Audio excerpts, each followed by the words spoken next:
Mon ancienne meilleure amie a complètement perdu pied après que je lui ai donné une dose bien méritée de réalité. Elle a tenté de saboter mon mariage et de me faire renvoyer. Alors, je l'ai exposée d'une façon qui a ruiné sa vie entière. En grandissant, ma meilleure amie était bien plus aisée que moi, mais ça ne me dérangeait pas. En réalité, j'aimais bien cette dynamique. Quand Rachel recevait des vêtements de marque pour Noël et me les montrait fièrement pendant que moi, je n'avais que les vieux habits de ma mère, j'étais sincèrement heureuse pour elle. Même lorsque ses parents l'ont emmenée à Disneyland pour notre remise de diplôme à l'école primaire et qu'elle m'envoyait des photos en plaisantant que je devais sûrement rêver d'être à sa place, je ne lui en voulais pas. Mes parents, eux, m'ont simplement offert une pizza surgelée. Quand elle l'a su, elle s'est moquée de moi et m'a traitée de pauvre. Et moi, j'ai ri avec elle. Parce que je savais qu'un jour, sa manière de me traiter finirait par jouer en ma faveur. Et j'avais raison. J'ai terminé le lycée avec une bourse d'études complète, parce que j'avais compris très tôt que les études étaient en ma porte de sortie. Rachel, elle, a abandonné l'école en 2e année de lycée, persuadée qu'elle pourrait vivre éternellement sur l'argent de sa famille. C'est à cette époque qu'on a cessé de se parler. Elle m'a dit que grandir lui avait fait prendre conscience qu'elle était trop bien pour rester amie avec des gens comme moi. Aussi triste que ce soit, j'ai choisi de répondre à son mépris avec une indifférence équivalente. Cela dit, je lui envoyais encore un petit message de temps en temps, pour Noël ou son anniversaire. Je savais qu'elle n'avait pas beaucoup d'amis, alors une simple attention devait compter pour elle. En dehors de cela, aucun contact. Je savais juste qu'elle dépendait toujours de ses parents et qu'elle essayait de percer comme influenceuse. Honnêtement, je pensais ne plus jamais la revoir, jusqu'à ce jour, à mes 28 ans. Je venais d'obtenir mon diplôme de médecine, j'avais acheté un petit appartement et je m'étais récemment fiancée. C'est là que j'ai eu l'envie soudaine de la recontacter. Je crois que je voulais simplement qu'elle me voie et soit fière de moi. C'est ce que j'espérais. Mais ce que j'ai reçu à la place m'a littéralement giflé. Je suis arrivée au café avec une invitation pour un gala auquel mon fiancé et moi devions assister, et un collier modeste mais très joli que je voulais lui offrir. Mon intention était sincère, renouer avec elle. Mais en la voyant, j'ai failli lâcher un cri. Elle portait une tonne de maquillage pour camoufler les signes de l'âge, et une tenue de luxe dont l'étiquette n'avait même pas été retirée. À ma grande surprise, elle m'a souri et m'a prise dans ses bras. Je l'ai embrassée à mon tour, mais je suis restée sur mes gardes. On a échangé quelques banalités, mais dès que le serveur est venu prendre notre commande, son masque s'est effondré. Elle a claqué des doigts vers lui comme s'il n'était qu'un domestique. On a commencé à discuter, et j'ai vite compris qu'elle venait de se faire rejeter par son groupe d'amis à cause d'une plaisanterie mal placée. Elle a refusé de dire de quoi il s'agissait. Quoi qu'il en soit, j'y ai vu une opportunité de l'inviter au gala. « Rachel », ai-je dit, « Paul et moi allons à un gala ce week-end. Tu veux venir ?»« Oh, une docteure qui va à un gala avec un homme sûrement infidèle ?» Elle m'a coupé net. Je suis restée figée. Dans ses yeux, il n'y avait que du mépris. 12 ans étaient passés et elle n'avait pas changé. J'ai tenté de reprendre la parole, mais elle m'a interrompue à nouveau, cette fois avec des remarques désobligeantes. Elle m'a traité de rat de laboratoire et mon fiancé, qu'elle ne connaissait même pas, d'homme sans valeur. Pour la première fois, j'ai vu clairement à quel point Rachel était malheureuse, amère et instable. J'ai laissé tomber l'invitation. J'ai sorti le collier pour le lui offrir. Mais au lieu de me remercier ou d'au moins l'essayer, elle est allée trop loin. Waouh! On dirait quelque chose que tes parents sans le sou ont trouvé dans une benne à ordures et t'ont offert comme cadeau. J'en suis restée bouche bée. Mon corps s'est tendu de rage, mes mains tremblaient. Je l'ai fixée droit dans les yeux. Et là, j'ai vu qu'elle détournait le regard, comme si elle craignait ce que j'allais faire. Il m'a fallu tout mon self-control pour ne pas me lever et lui montrer 3 ans de cours de kickboxing. Mais au lieu de ça, j'ai fait bien pire. Je l'ai regardée droit dans les yeux et j'ai visé là où ça fait mal. Dis-moi, Rachel, quel âge avais-tu quand ton père t'a mise à la porte? Elle est devenue écarlate. Tu te souviens de ce que tu as ressenti quand tu as compris que tu n'étais plus rien sans lui? Ses yeux se sont remplis de larmes. Je te connais, Rachel. Tu te réveilles chaque matin les larmes aux yeux, espérant que ton père recommence à te soutenir, que tes histoires d'amour ne se terminent pas toutes pareilles, que tu ne paraisses pas si fatiguée, que tu ne finisses pas seule dans ce petit appartement miteux dans un quartier où tu as peur de sortir le soir. À ce moment-là, elle pleurait vraiment, le mascara coulant sur ses joues. Mais je n'ai pas flanché. J'ai sorti l'invitation pour le gala, je l'ai posée sur la table et je lui ai dit que c'était sa dernière chance. Puis je suis partie. Ce soir-là, j'ai tout raconté à Marc. Il m'a écoutée avec compassion, mais m'a mise en garde. Certaines personnes sont trop toxiques. Ça ne vaut pas le coup de raviver certains liens. J'ai hoché la tête, convaincue que c'était fini. Mais 2 jours plus tard, Rachel m'a envoyé un long message. Elle s'excusait pour son comportement au café, expliquant qu'elle traversait une période compliquée et qu'elle avait déversé son mal-être sur moi injustement. Elle terminait en acceptant mon invitation au gala. Je l'ai montré à Marc, indécise. « Qu'en penses-tu » Il a froncé les sourcils. « Les gens ne changent pas du jour au lendemain, mais c'est toi qui vois. » Après réflexion, j'ai décidé de lui donner une dernière chance. Je lui ai répondu qu'on pouvait repartir de zéro, mais à condition qu'elle respecte mes limites, plus de critiques sur ma vie ou mon entourage. Elle a accepté sans hésiter. Le soir du gala est arrivé. J'étais nerveuse à l'idée de la revoir, mais aussi pleine d'espoir. Marc et moi sommes arrivés en avance, puisque je faisais partie de l'équipe d'organisation. Le musée d'art historique avait été magnifiquement transformé, avec des jeux de lumière et des compositions florales élégantes. Quand Rachel est arrivée 1 heure plus tard, j'ai failli ne pas la reconnaître. Elle était splendide, vêtue d'une robe bleu nuit probablement plus chère que mon loyer. Mais surtout, son attitude était méconnaissable. Elle souriait sincèrement, remerciait le personnel, se comportait de manière respectueuse. « Ta robe est superbe », m'a-t-elle dit en s'approchant. Et voici donc Marc. « J'ai tellement entendu parler de vous. » Marc m'a lancé un regard surpris, mais lui a serré la main poliment. Pendant le dîner, Rachel s'est montrée agréable, posant des questions intéressées sur le travail de Marc, complimentant ma bague de fiançailles. Je me suis mise à croire qu'elle avait vraiment réfléchi à son comportement. Mais en me rendant aux toilettes, j'ai entendu quelque chose qui m'a glacé le sang. Rachel parlait à un membre du conseil d'administration de l'hôpital, une femme avec qui je travaille étroitement. « Oui, je la connais depuis l'enfance », disait-elle. « C'est même moi qui l'ai encadrée pendant ses études de médecine. Elle avait du mal avec certains concepts avancés, mais j'ai toujours eu des facilités en médecine. Je suis chirurgienne à Mémorial maintenant. Je suis restée figée devant les lavabos. Rachel n'était pas médecin. Elle n'avait même jamais terminé le lycée. Autant que je sache, elle mentait éhontément sur elle-même et sur moi, à mes collègues. J'ai attendu que la membre du conseil s'éloigne, puis je suis allée droit la voir. « Qu'est-ce que tu fais ? Tu n'es pas médecin et tu ne m'as jamais encadrée dans mes études. » Le visage de Rachel s'est figé une seconde, puis elle a vite repris contenance. « J'essayais juste de m'intégrer avec tes amis médecins si impressionnants. Ils sont tous obsédés par les diplômes. En mentant sur moi, sur toi, Rachel, ce sont mes collègues. Ma réputation est en jeu. Elle compte ici. » Elle s'est mise à pleurer, et d'un coup, je me suis sentie comme la méchante de l'histoire, même si elle était clairement en tort. Je voulais juste me sentir importante. Pour une fois, sanglotait-elle. Tout le monde ici a accompli des choses incroyables, et moi, rien du tout. Contre toute logique, j'ai eu pitié. Je ne voulais pas faire d'esclandre. « Viens, on va prendre un peu l'air », ai-je proposé. « Je vais chercher à boire, on se retrouve sur la terrasse. » Je suis allée au bar chercher de l'eau. J'avais besoin d'un moment pour digérer ce qui venait de se passer. Quand je suis revenue, j'ai repéré Rachel entourée d'un groupe de collègues de la fac. Ils regardaient son téléphone, puis me jetèrent des regards étranges. En m'approchant, j'ai vu ce qu'elle leur montrait. Des photos embarrassantes de mon enfance, que je ne savais même pas qu'elle possédait. Elle racontait une histoire inventée, prétendant que j'avais eu un accident au lit à une soirée pyjama quand j'avais 12 ans, ce qui n'était jamais arrivé. « Rachel », dis-je d'un ton sec. « Je peux te parler 1 minute ?» Elle m'a suivie dans un coin plus calme, l'air totalement innocent. « Qu'est-ce qu'il y a ? Tu sais très bien ce qu'il y a. Où as-tu trouvé ces photos ? » « Oh, je les ai gardées depuis toujours, » répondit-elle avec désinvolture. « Juste quelques souvenirs que j'ai conservés. Je pensais que tes amis aimeraient découvrir ton vrai visage. » « Mon vrai visage ? Tu inventes des histoires pour me ridiculiser. » Elle s'est penchée vers moi, sa voix baissant d'un ton. « Tu m'as humiliée au café. Tu croyais qu'il n'y aurait pas de conséquences ? » Avant que je ne puisse réagir, elle s'est redressée, changeant complètement de ton et de posture. « Je suis vraiment désolée pour les photos, » dit-elle assez fort pour que les gens autour entendent. « Je ne savais pas que ça te blesserait. Je vais les supprimer tout de suite. » Elle a fait tout un cinéma en les supprimant devant moi. Mais au fond de moi, je savais qu'elle avait des copies ailleurs. Mon instinct me hurlait que j'avais commis une énorme erreur en l'invitant. Le reste de la soirée, j'ai tenté de ne pas la perdre de vue. Mais elle se déplaçait de groupe en groupe, discutant avec mes collègues. Rien de franchement compromettant, mais elle laissait entendre qu'on avait été bien plus proches qu'en réalité. Toujours en se présentant comme celle qui m'avait formée. J'avais mal à la tête à force de stress. Et puis, le désastre est arrivé. On se trouvait près des tables de la vente aux enchères silencieuses quand elle m'a accidentellement bousculée, renversant son verre de vin rouge sur ma robe crème. La robe était fichue. Elle avait été faite sur mesure pour l'événement, et je devais prendre la parole plus tard pour la campagne de financement de l'aile pédiatrique. À présent, j'avais l'air d'avoir eu un accident. Plusieurs donateurs de l'hôpital nous regardaient, visiblement choqués. J'ai essayé de prendre sur moi et de sourire, mais je sentais les larmes de frustration monter. « Il faut que j'aille nettoyer ça », ai-je murmuré, me dirigeant vers les toilettes. Marc m'a suivi, les traits tendus par la colère. « Ce n'était pas un accident », dit-il une fois qu'on était seuls. Je l'ai observé. Elle a parfaitement attendu que le groupe de donateurs nous regarde. J'ai hoché la tête en tamponnant la tâche irréversible. « Je sais. On devrait partir », proposa-t-il. « Tu peux envoyer ton discours par mail au Dr Patterson. » Je détestais l'idée de manquer cette opportunité de réseautage, surtout avec le chef de chirurgie, mais ma robe était irréparable. Et quelque chose me disait que Rachel n'en avait pas fini avec ses maladresses. Alors que nous quittions la soirée plus tôt que prévu, j'ai regardé en arrière. Rachel nous observait avec un petit sourire en coin. C'est là que j'ai compris que ce n'était que le début. Je n'avais aucune idée dans quoi je venais de me fourrer en la recontactant.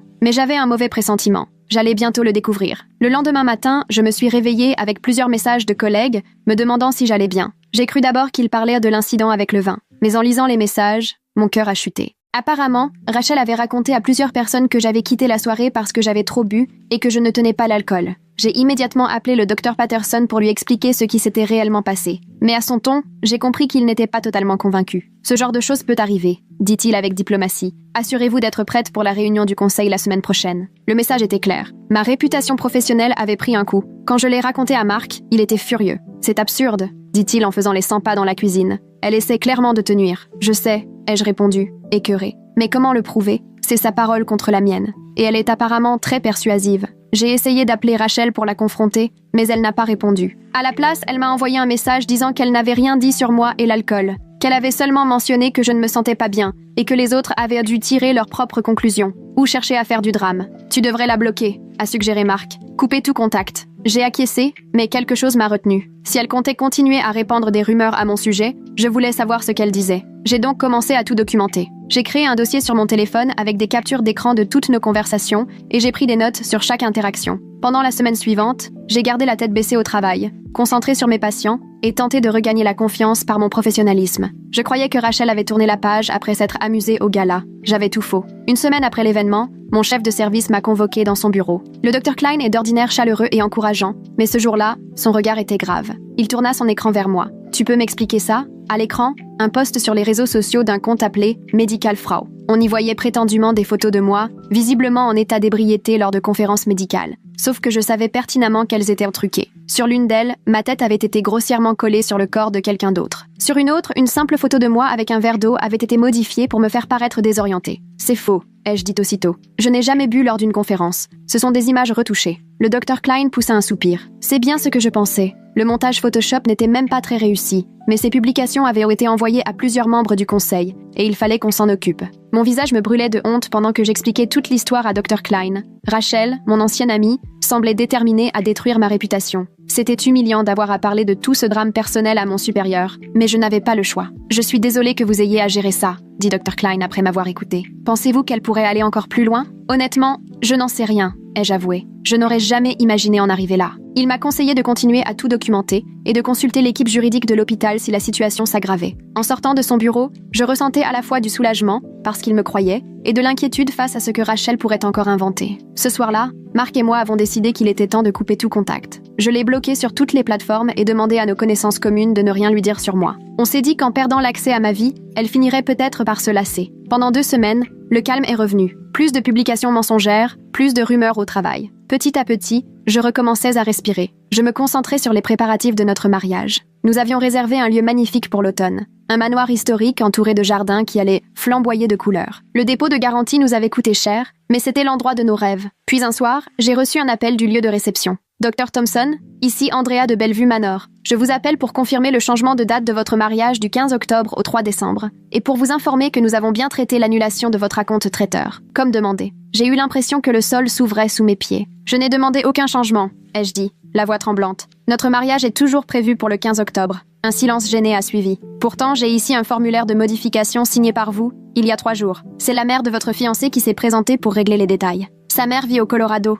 ai-je répondu sèchement. Elle n'est pas venue ici depuis des mois. Après plusieurs échanges confus, la vérité a éclaté. Quelqu'un s'était fait passer pour moi, avait pris rendez-vous avec le domaine, convaincu le personnel qu'elle était moi, malgré une apparence très différente, et modifié les préparatifs de notre mariage. Même l'acompte du traiteur avait été remboursé sur une autre carte bancaire. Nous venions de perdre plusieurs milliers de dollars. Il faut que je voie les images de surveillance, ai-je exigé. Et il faut rétablir immédiatement tous les arrangements d'origine. Le directeur s'est montré désolé, mais a insisté sur la nécessité d'une identification officielle pour toute modification. Mark et moi avons sauté dans la voiture, nos papiers à la main, le cœur lourd à l'idée que notre date soit déjà prise par un autre couple. Heureusement, elle était encore disponible. Le directeur, choqué en comprenant ce qui s'était passé, a tout fait pour nous aider à tout remettre en ordre, même si nous avons dû payer des frais supplémentaires pour rétablir la commande du traiteur. Quand il nous a montré les images de vidéosurveillance, mes soupçons se sont confirmés, c'était Rachel. Cheveux teints, lunettes, mais c'était bien elle. « On va porter plainte », a dit Mark en sortant. Là, on n'est plus dans le harcèlement. C'est une véritable fraude.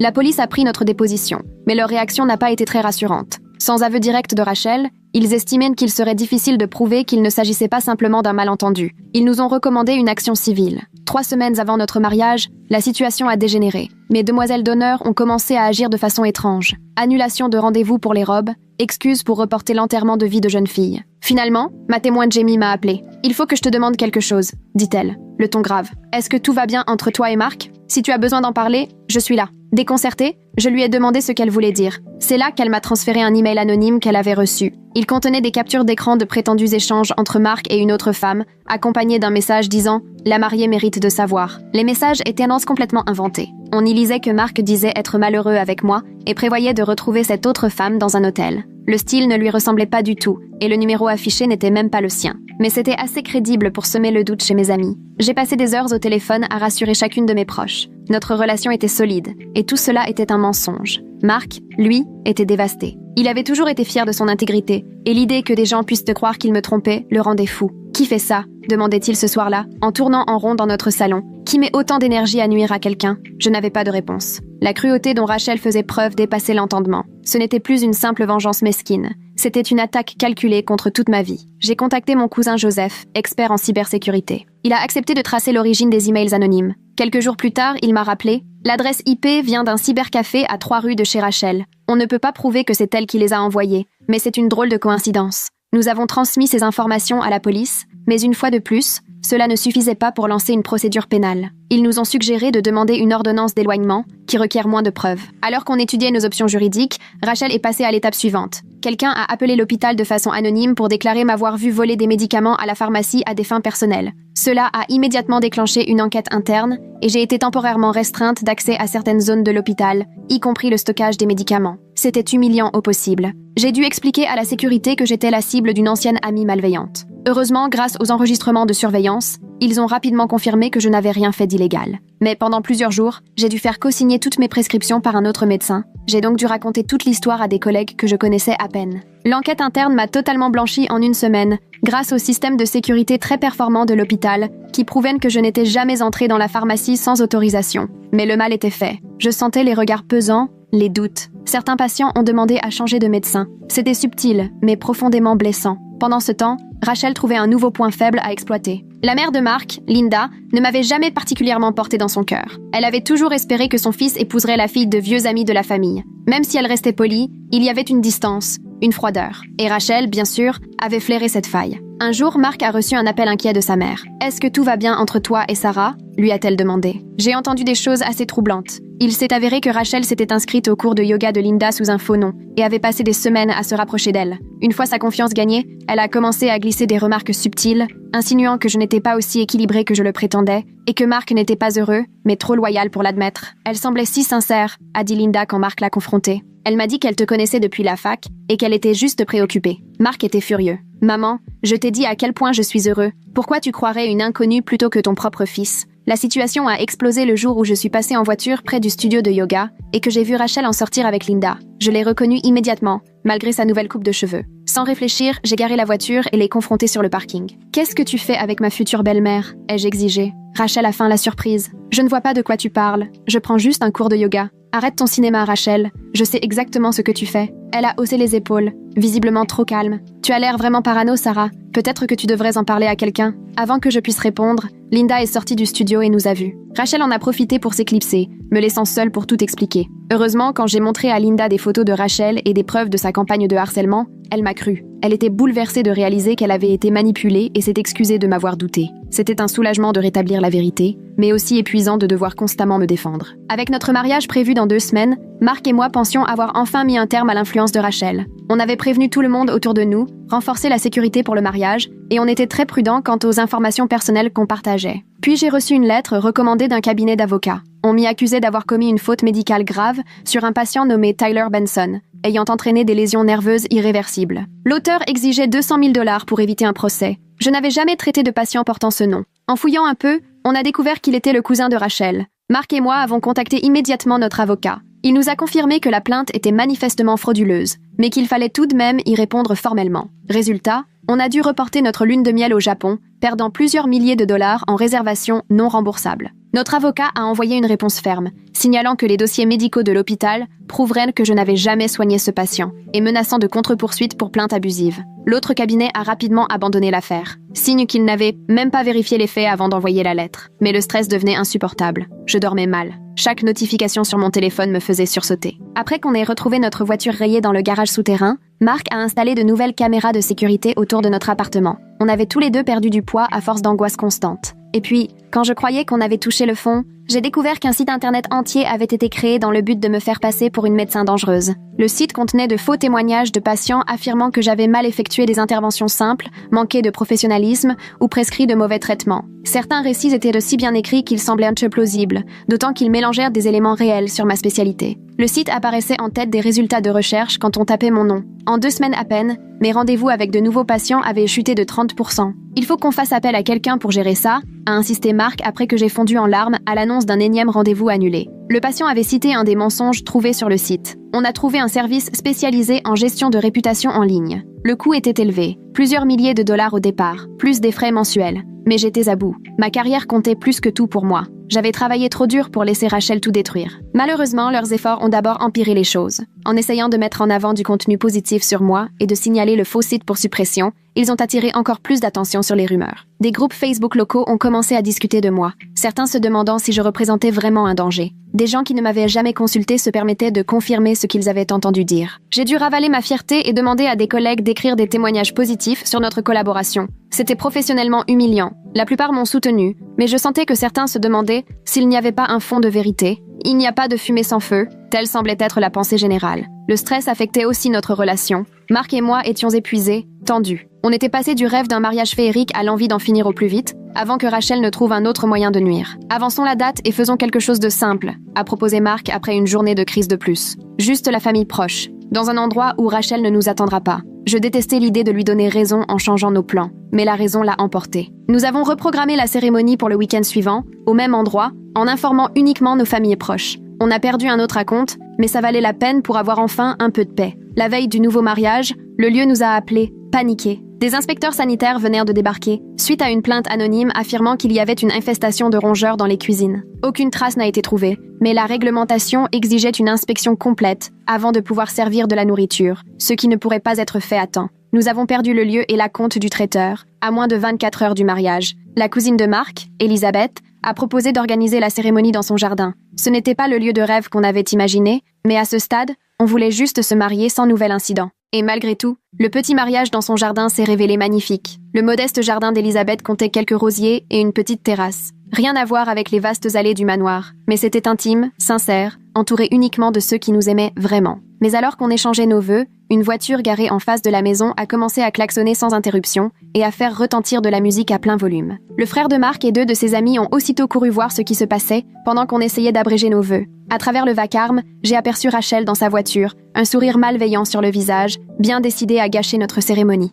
Le temps que les garçons arrivent à sa hauteur, elle avait démarré, laissant derrière elle un film de mariage partiellement ruiné par des coups de klaxon. C'était la goutte de trop. Le lendemain, nous sommes allés directement voir notre avocat et avons insisté pour engager des démarches légales plus sérieuses. Jusqu'ici, il était réticent, expliquant que les affaires de harcèlement étaient difficiles à prouver et coûteuses à poursuivre. Mais cette fois, il a reconnu que nous avions rassemblé assez d'éléments pour déposer une demande d'ordonnance de protection. Nous avons passé notre lune de miel à rassembler des preuves, à organiser toute la documentation des derniers mois et à préparer notre dossier pour le tribunal. Ce n'était pas exactement le début de mariage romantique qu'on avait imaginé, mais au moins, lutter ensemble contre une ennemie commune avait renforcé notre union. La procédure pour obtenir une ordonnance restrictive s'est révélée plus complexe que je ne le pensais. Il fallait démontrer un schéma de harcèlement et prouver que Rachel représentait une menace crédible. Heureusement, nous avions soigneusement documenté l'escroquerie du lieu de mariage, le site médical diffamatoire, les faux messages, la plainte bidon pour faute professionnelle, ainsi que des témoignages de témoins, dont la mère de Marc et mes demoiselles d'honneur, qui avaient reçu les fameux emails.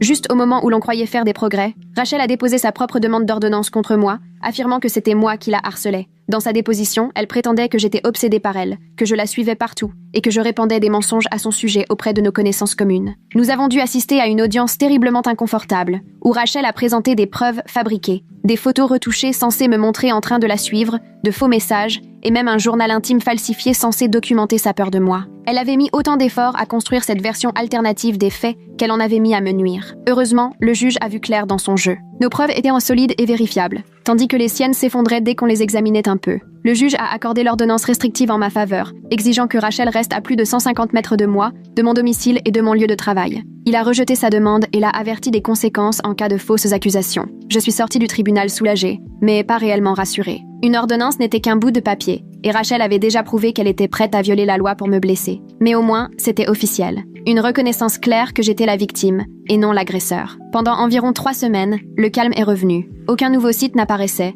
personne n'appelait l'hôpital pour lancer de fausses accusations. Les caméras de surveillance de notre immeuble n'avaient capté aucun signe de Rachel. J'ai commencé à espérer qu'elle avait enfin compris. Puis Marc a reçu un SMS d'un numéro inconnu. « Salut mec, faut qu'on parle de Sarah. J'ai des infos. Rejoins-moi à Riverside Park, 19h ce soir. Viens seul. » Ce n'était pas le numéro de Rachel, mais le style du message suivait son schéma habituel. Créer du conflit, semer la discorde. Marc me l'a montré immédiatement.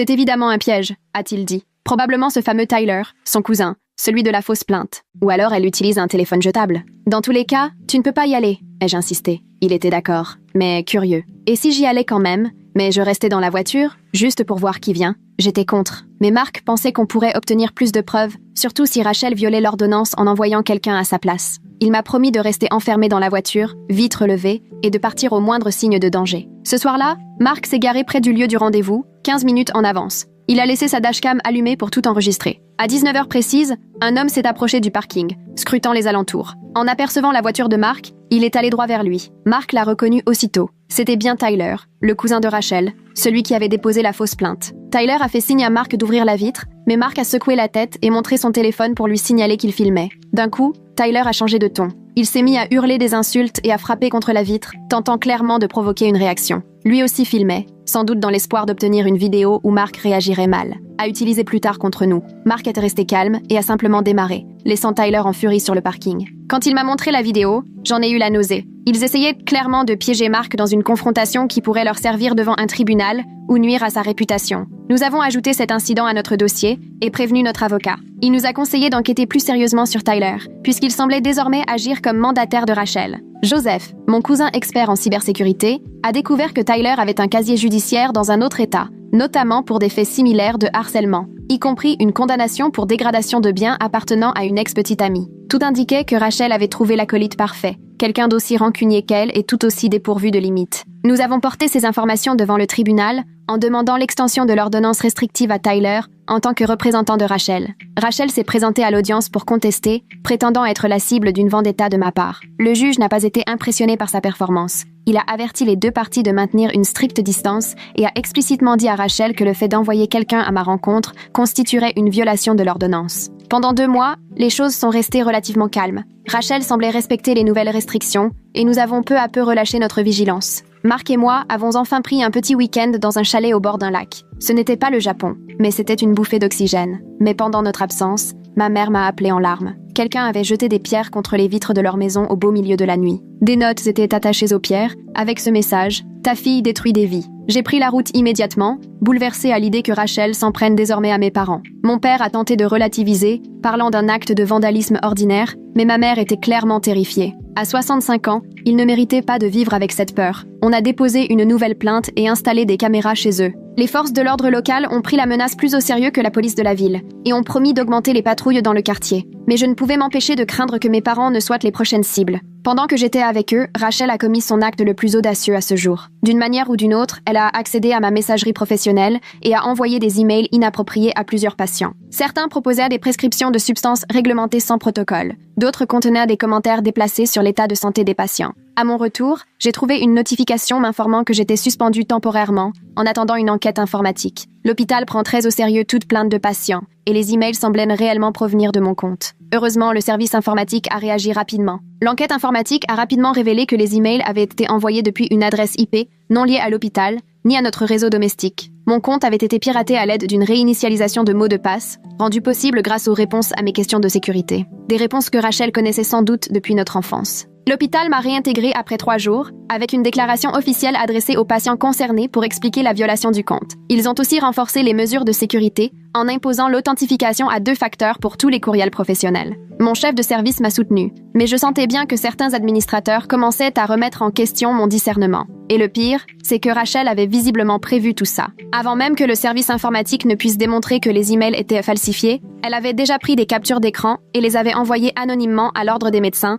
déposant une plainte sur ma conduite professionnelle. L'ordre était obligé d'enquêter, toute plainte concernant la communication avec les patients devant être prise au sérieux, quelle qu'en soit la source. J'ai dû engager un avocat spécialisé pour défendre mon droit d'exercer, ce qui m'a coûté une somme importante. Le processus a été long et humiliant. J'ai dû fournir des déclarations écrites, des lettres de recommandation et exposer toute la campagne de harcèlement pour contextualiser les courriels falsifiés. Cette tension affectait tous les aspects de ma vie. J'ai développé de l'insomnie et perdu près de 7 kilos en 1 mois. Mon couple souffrait aussi. Mark et moi avions du mal à faire face à cette pression constante. Après une nuit particulièrement difficile, marquée par une crise de panique déclenchée par un bruit devant notre appartement, Mark a suggéré qu'on envisage un déménagement. On pourrait recommencer ailleurs, une nouvelle ville, un nouvel emploi, une nouvelle vie. quelque part où Rachel ne pourra pas nous suivre. Une partie de moi était tentée. L'idée d'échapper à cette vigilance permanente était séduisante. Mais une autre partie de moi était en colère à l'idée d'être chassée de la vie que j'avais construite à la sueur de mon front. Non, ai-je dit fermement. Je ne la laisserai pas gagner. C'est ma carrière, mon foyer, ma vie.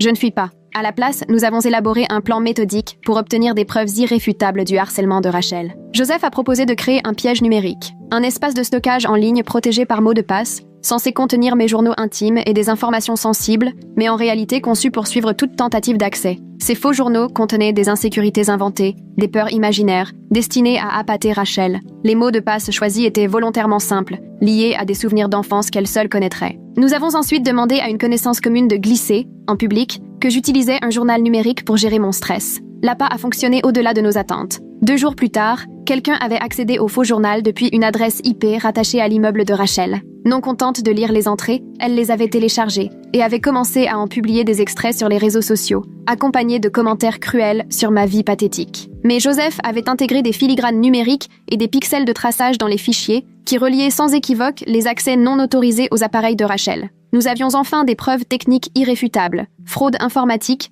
vol d'identité numérique et violation de l'ordonnance restrictive. Avec ces éléments en main, nous sommes retournés voir la police. Cette fois, il ne s'agissait plus seulement de harcèlement. Nous avions des délits informatiques concrets à signaler. Le détective en charge du dossier a immédiatement pris l'affaire au sérieux. Cela dépasse les compétences locales, a-t-il expliqué en examinant nos preuves. Les crimes numériques compliquent la procédure, mais augmentent aussi les chances d'obtenir une condamnation. Il faudra qu'on collabore avec l'unité cybercriminalité. Pour la première fois depuis des mois, j'ai ressenti une lueur d'espoir. Rachel allait peut-être enfin répondre de ses actes. Le détective nous a tout de même prévenus. Monter un dossier pénal solide prend du temps et la charge de la preuve reste élevée. Mais il semblait convaincu que nous avions les bases nécessaires pour avancer. Pendant que l'enquête policière progressait, notre avocat nous a conseillé d'intenter également une action civile. Nous avons donc déposé une plainte contre Rachel pour diffamation, harcèlement, atteinte intentionnelle à la santé mentale et dommages financiers. Notre avocat lui a envoyé une notification officielle du procès, accompagnée de toutes nos preuves. On pensait que cette démonstration de force la dissuaderait. Mais Rachel a répliqué en lançant une cagnotte en ligne.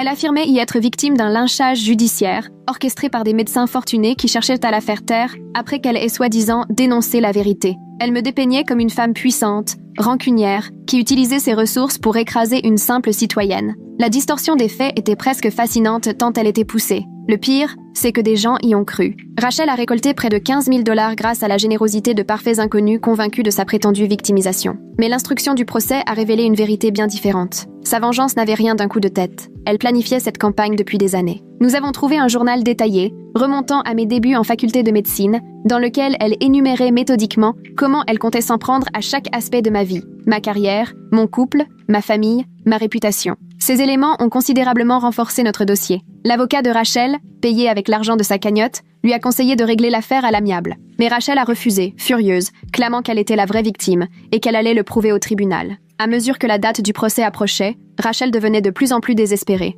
Tyler a recontacté Mark, affirmant vouloir donner sa version des faits. Cette fois, Mark est allé au rendez-vous accompagné de notre avocat, qui attendait non loin. Comme prévu, Tyler a tenté de provoquer Mark en l'enregistrant avec son téléphone. Mark est resté calme et s'est simplement éloigné, réalisant que c'était une nouvelle tentative de discrédit avant le procès. Nous avons ajouté cet incident à notre dossier, qui devenait de plus en plus solide. 2 semaines avant l'audience, Rachel a tenté un dernier coup. Elle s'est présentée chez mes parents, affirmant vouloir s'excuser en personne pour un soi-disant malentendu. Mon père, ne l'ayant vue qu'en photo, l'a laissée entrer, avant que ma mère ne réalise qui elle était. Profitant de ce court moment, Rachel a pris des photos de l'intérieur de la maison, modeste mais chaleureuse, puis les a publiées en ligne, se moquant de leur mobilier et de leur style de vie, qu'elle comparait à la maison luxueuse de ses propres parents. Cette violation directe de l'ordonnance restrictive a été le dernier élément qu'il nous manquait. Un mandat d'arrêt a été émis contre Rachel, cette fois pour infraction pénale. Elle était entrée chez mes parents, en violation directe d'une décision de justice. Rachel a échappé à son arrestation pendant 33 jours. Durant cette période, elle a envoyé un email frénétique à mon employeur et à mes collègues,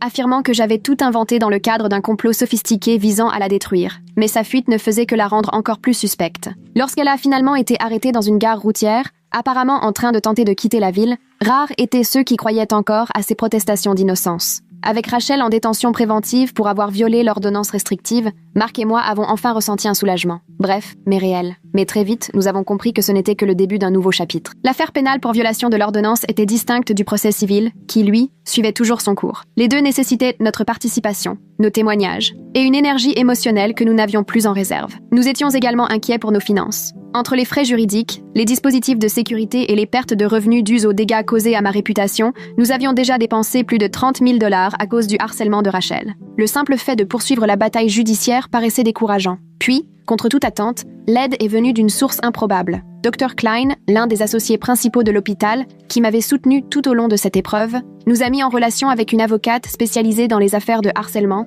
qui acceptait certains dossiers pro bono. Elle avait déjà défendu plusieurs professionnels de santé pris pour cible par des individus malveillants et était passionnée par la protection des victimes. Avec une meilleure représentation légale, nous nous sommes sentis plus solides pour affronter les procédures à venir. Mais Rachel n'avait pas encore joué sa dernière carte. Après avoir été libérée sous caution, avec un bracelet électronique et des conditions strictes, elle a convaincu ses parents d'engager un avocat agressif, qui a affirmé que Rachel souffrait de troubles mentaux non diagnostiqués, expliquant ainsi son comportement. Cette nouvelle stratégie de défense a compliqué ce qui semblait, jusque-là, une affaire relativement claire. L'avocat de Rachel a plaidé qu'elle avait besoin d'un suivi médical, pas d'une condamnation. Que ses actes étaient liés à des troubles non traités plutôt qu'à une intention malveillante. Une évaluation psychiatrique ordonnée par le tribunal a conclu que Rachel présentait effectivement des traits marqués de personnalité narcissique, mais qu'elle était pleinement consciente de ses actes et de leurs conséquences. Elle ne remplissait donc pas les critères d'irresponsabilité pénale ou d'altération du discernement. Néanmoins, son avocat a habilement exploité ce diagnostic pour susciter la compassion du public, dépeignant Rachel comme une femme en détresse, méritant de l'aide plutôt que d'être jugée comme une manipulatrice calculatrice. Nous avons répondu en faisant témoigner ma thérapeute, qui a expliqué en détail les effets psychologiques durables que j'avais subis. Anxiété sévère, dépression, insomnie, la souffrance était réelle, quels que soient les états d'âme de Rachel au moment de ses attaques. À l'approche du procès, l'avocat adverse a proposé un accord à l'amiable, incluant une clause de confidentialité. Rachel accepterait de payer une modeste somme en réparation, suivrait une thérapie et respecterait l'ordonnance de non-communication. En échange, j'accepterais de ne jamais parler publiquement de ce que j'avais vécu. Marc pensait qu'on devrait accepter. On pourrait enfin tourner la page, disait-il. Plus de date d'audience. Plus besoin de revivre ce cauchemar encore et encore. Mais pour moi, accepter cet accord revenait à permettre à Rachel de garder ses actes secrets. Cela signifiait étouffer la vérité, en échange d'un peu de paix. Après une longue réflexion, nous avons refusé. Malgré les avertissements de notre avocate sur l'imprévisibilité d'un procès, tout était prêt pour une confrontation finale devant la justice. Et cette fois, la totalité de la campagne de Rachel allait être révélée au grand jour. Quoi qu'il arrive, j'étais prête à lui faire face une dernière fois, et à laisser ce cauchemar derrière nous. La revanche de l'ami riche. Le procès. Le procès a débuté un lundi matin pluvieux. J'avais l'estomac noué en entrant dans la salle d'audience. Rachel était assise à la table de la défense, parfaitement présentable, vêtue d'une robe bleu sobre, les cheveux attachés en queue de cheval. Rien à voir avec la femme flamboyante et vindicative qui nous avait tourmentés pendant des mois. Non. Ce jour-là, elle ressemblait à la fille modèle, injustement accusée. Je savais que cette image avait été soigneusement construite pour le juge, et tout éventuel jury. Quand elle m'a aperçue, elle m'a lancé un regard triste, blessé, comme si j'étais celle qui lui avait fait du mal. J'ai senti mon sang bouillir, mais Marc m'a serré la main, m'aidant à rester calme. Notre avocate a commencé par exposer, de façon méthodique, toute la campagne orchestrée par Rachel contre nous. Elle a présenté les faits dans l'ordre chronologique, depuis le bal de charité jusqu'à la dernière violation de l'ordonnance. À mesure que le tableau se dessinait, l'expression du juge devenait de plus en plus grave. L'avocat de Rachel, quant à lui, a tenté de la présenter comme une amie d'enfance incomprise qui voulait seulement renouer avec moi. Ma cliente a simplement cherché à rétablir un lien avec une ancienne amie, a-t-il plaidé. La réaction hostile de Dr. Thompson a déclenché chez elle une réponse émotionnelle certes inappropriée,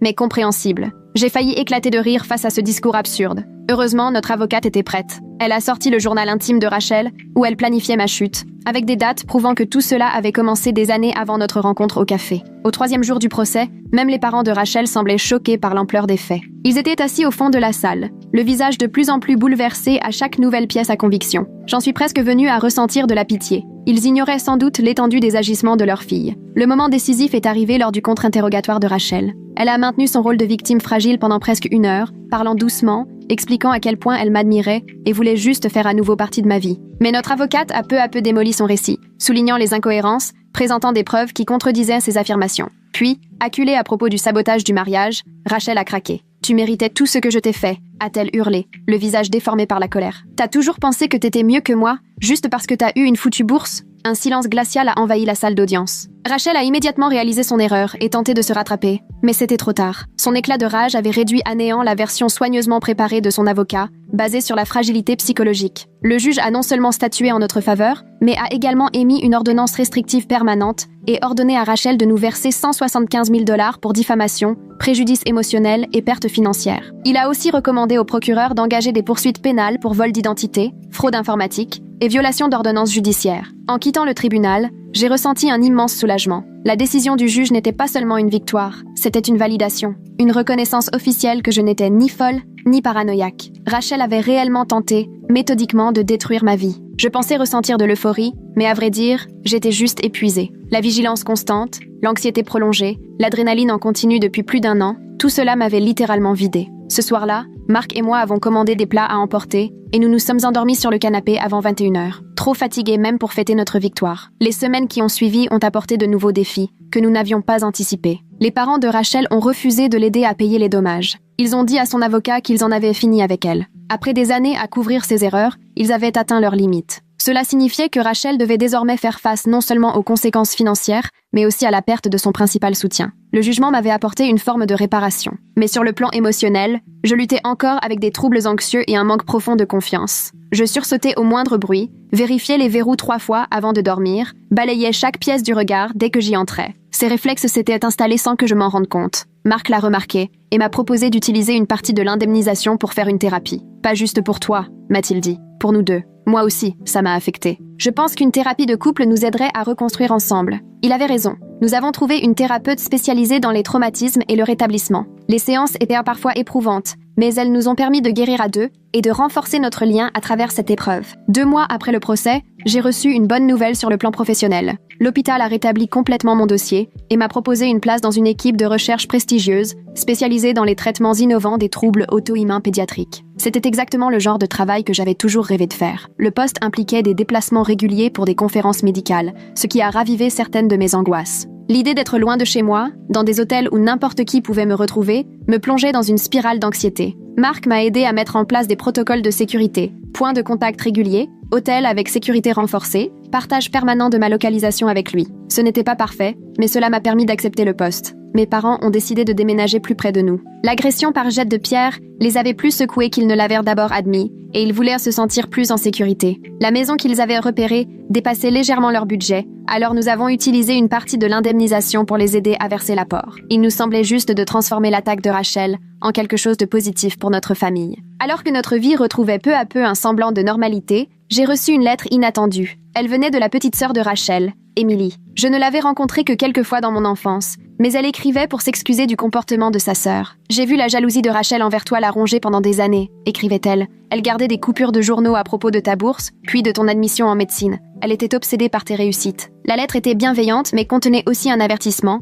Rachel racontait à d'autres détenus qu'elle se vengerait une fois l'ordonnance expirée. Nous avons immédiatement documenté cette menace et, avec notre avocat, obtenu une prolongation de 3 ans de l'ordonnance de non-approche. Protégée légalement, j'ai pu me concentrer sur la reconstruction de ma réputation au travail. Certains collègues restaient distants, par crainte d'être associés à des conflits. Et je ne pouvais pas vraiment leur en vouloir. Rachel avait semé un tel chaos que personne ne voulait s'approcher de trop près. J'ai alors décidé de m'impliquer dans des initiatives de santé communautaire pour prouver que j'étais plus que cette affaire. J'ai organisé une clinique gratuite pour des quartiers défavorisés et rejoint un programme de mentorat pour étudiants en médecine. Petit à petit, les méfiances se sont estompées. Mes collègues voyaient mon engagement réel. Lors d'une de ces cliniques, j'ai soigné une patiente qui m'a dit de travailler dans l'encadrement chez Nordstrom. En discutant, j'ai compris qu'elle avait été la supérieure de Rachel. Elle a mentionné, de façon détachée, avoir dû licencier une employée pour comportement obsessionnel envers une collègue. Elle ne voulait juste pas lâcher prise, m'a-t-elle dit. On n'a pas eu le choix. Discuter de Rachel de cette manière m'a mise mal à l'aise. Je ne voulais pas tomber dans ce même schéma toxique. J'ai poliment changé de sujet et me suis concentrée sur ses soins. Je n'avais pas besoin d'autres récits à son sujet. J'en avais déjà bien assez. Marc et moi avons finalement pris notre lune de miel tardive, sur la côte du Maine. Ce n'était pas le Japon comme prévu, mais un cottage paisible au bord de la mer. Nous avons totalement déconnecté des réseaux sociaux et du travail, essayant simplement d'être un couple normal. Mais au bout de 3 jours, je me surprenais à vérifier les fenêtres en permanence, à avoir l'impression d'être observée sur la plage. Marc l'a remarqué et a suggéré qu'à notre retour, je consulte un thérapeute spécialisé dans le traumatisme. Cette thérapie m'a énormément aidée. La thérapeute m'a expliqué que mon cerveau avait été reprogrammé par le stress chronique pour anticiper en permanence un danger. Grâce à l'EMDR et à d'autres techniques cognitives, j'ai lentement recommencé à me sentir en sécurité. Je peinais encore à faire entrer de nouvelles personnes dans notre vie. Chaque nouveau visage déclenchait en moi une avalanche de doutes. Et s'ils connaissaient Rachel? Et s'ils faisaient semblant d'être amicaux? Marc et moi avons commencé petits, en organisant des dîners avec des amis de confiance, puis en élargissant le cercle à leurs proches. 1 an après le procès, on m'a proposé d'intervenir lors d'une conférence médicale sur le harcèlement en milieu de travail. Les organisateurs avaient entendu parler de mon expérience et pensaient que mon témoignage serait précieux. Accepter signifiait rendre mon histoire plus publique, ce qui pouvait attirer à nouveau l'attention. Après réflexion, j'ai décidé de partager mon vécu anonymement via une collègue. Elle a présenté mon cas comme une étude clinique, sans mentionner mon nom. C'était une manière d'aider les autres, sans me réexposer inutilement. Par des contacts communs, nous avons appris que Rachel avait déménagé dans un autre État après avoir purgé une brève peine de prison pour violation de l'ordonnance. Apparemment, elle avait recommencé à zéro, avec un nouveau travail et un nouveau cercle social. Une part de moi espérait qu'elle avait vraiment changé, l'autre restait méfiante. Joseph nous a aidés à sécuriser nos profils en ligne et à mettre en place une veille discrète. Nous restions prudents, mais moins obsédés qu'avant. La vie reprenait peu à peu son cours. Pour mes 30 ans, Marc m'a annoncé une nouvelle bouleversante. Nous attendions notre premier enfant. J'étais submergée de joie. Une joie que je n'aurais jamais cru possible pendant les heures sombres du harcèlement. Mais cette joie s'accompagnait de nouvelles peurs. Protéger ce que nous avions désormais de plus précieux. Alors, nous avons canalisé ces craintes de façon constructive. Système de sécurité renforcé, documents juridiques mis à jour, protection prévue dès la naissance. Nous étions prêts. Nous avons créé une fiducie pour garder notre adresse confidentielle, installé un système de sécurité complet et pris toutes les dispositions pour que les informations de notre enfant soient protégées à l'école et à la crèche. 2 ans après le début de cette épreuve, nous avons reçu une nouvelle inattendue. Par l'intermédiaire de notre avocate, nous avons appris que Rachel avait terminé sa thérapie ordonnée par le tribunal et avait envoyé une lettre notariée dans laquelle elle reconnaissait ses actes, sans les minimiser, et demandait pardon. Son thérapeute rapportait des progrès notables dans la gestion de ses troubles profonds. Elle avait retrouvé un emploi stable et un logement, sans incident, depuis plus d'1 an. La lettre n'était pas vraiment une excuse. Elle restait centrée sur ce qu'elle avait ressenti, plutôt que sur le mal qu'elle avait causé. Mais elle témoignait, tout de même, d'une certaine évolution dans sa compréhension des limites et des conséquences. Accepter cette possible évolution signifiait aussi me confronter à ma propre rancœur. Une part de moi voulait que Rachel souffre éternellement pour tout ce qu'elle nous avait fait subir. Lire ces lignes sur ses progrès réveillait en moi des émotions complexes. Un certain soulagement à l'idée qu'elle ne s'en prenne plus à d'autres, mais aussi de la colère de l'avoir avancée alors qu'elle avait tout ravagé sur son passage. J'ai choisi ni de répondre, ni de nier sa potentielle rédemption. Si elle changeait réellement, c'était une bonne chose, pour elle, pour la société. Mais je ne lui devais ni pardon, ni reconnaissance. Je me suis concentrée sur ce que j'avais construit, malgré ses tentatives de destruction. À notre 3e anniversaire de mariage, notre vie avait trouvé un nouvel équilibre. Je m'épanouissais dans mon poste de chercheuse, et 2 de mes articles avaient été très bien reçus par la communauté médicale. Marc avait été promu chef de projet dans son cabinet d'ingénierie. Et notre fille, Lily, était une petite fille joyeuse et pleine d'énergie qui remplissait notre maison de rire. Mes parents, installés à proximité, étaient devenus des grands-parents dévoués. L'hypervigilance s'estompa lentement. Il m'arrivait encore d'avoir des montées d'angoisse, déclenchées par certains souvenirs, mais elles devenaient plus rares, plus supportables. Marc et moi avions développé un code discret, des mots simples à dire quand l'un de nous avait besoin de soutien, sans avoir à expliquer. L'ordonnance de protection était toujours en vigueur, renouvelée régulièrement, mais nous ne la surveillions plus activement. L'énergie que nous avions autrefois consacrée à nous protéger était désormais investie dans la construction de notre vie. Parfois, le soir, en regardant Marc lire une histoire à Lily ou en voyant notre maison remplie d'amis autour d'un dîner, je réalisais à quel point nous avions frôlé la catastrophe. Rachel avait ciblé chaque aspect de ma vie avec une précision chirurgicale. Ma carrière, mon couple, ma famille, mon sentiment de sécurité. Et pourtant, elle a échoué. Malgré ses plans méticuleux et ses attaques incessantes, nous avons survécu. Non seulement survécu, mais florissamment reconstruit. La véritable victoire n'était pas dans la punition de Rachel, mais dans notre bonheur, dans cette vie qu'elle avait tenté, par tous les moyens, d'anéantir. Je ne comprendrai jamais totalement ce qui pousse quelqu'un à consacrer des années à vouloir ruiner l'existence d'autrui. La haine et l'obsession que Rachel a manifestées vont bien au-delà des émotions humaines normales. Mais j'ai cessé d'essayer de comprendre. Certaines énigmes n'ont pas de réponse satisfaisante. Et s'obstiner à les chercher, c'est rester prisonnier du passé. Aujourd'hui, je choisis plutôt la gratitude. Pour ce que j'ai, un mari aimant, qui m'a soutenue dans la pire période de ma vie. Une fille magnifique, qui incarne tous nos espoirs pour l'avenir. Des parents présents, inconditionnels dans leur soutien. Une carrière qui me passionne. Et surtout, la certitude que je suis bien plus forte que je ne l'aurais jamais cru. Rachel reste enfermée dans son propre passé, tant qu'elle n'aura pas changé pour de bon. Moi, j'ai avancé. Et c'est ça, la plus belle des victoires.